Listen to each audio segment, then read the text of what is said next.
Electric Avenue. And then we'll take it higher. Oh, we're gonna rock down to Electric Avenue. And then we'll take it higher. Hello and welcome to my video on capacitors.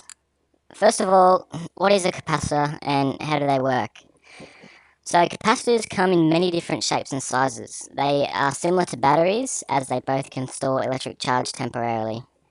However, a capacitor is a much simpler component which can still do some things that batteries can't.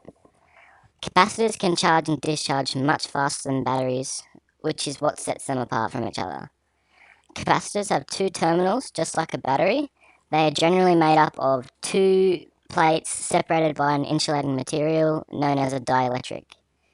The dielectric used in the capacitor contributes to the actual capacitance of the capacitor, which is measured in farads.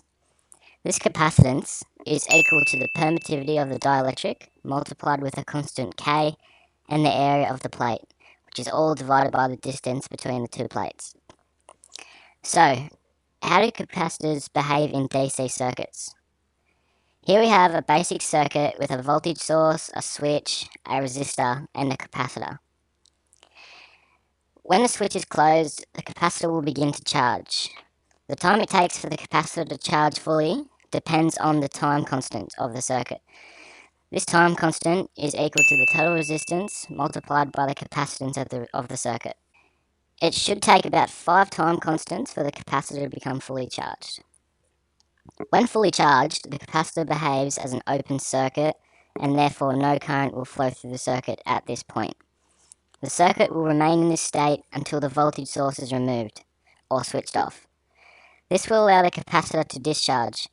During this discharge phase, the voltage in the capacitor drops to 0 while the current opposes the original current from the voltage source before, which eventually drops to 0. This is a graphical representation of how the voltage and current behave in the DC circuit with the capacitor.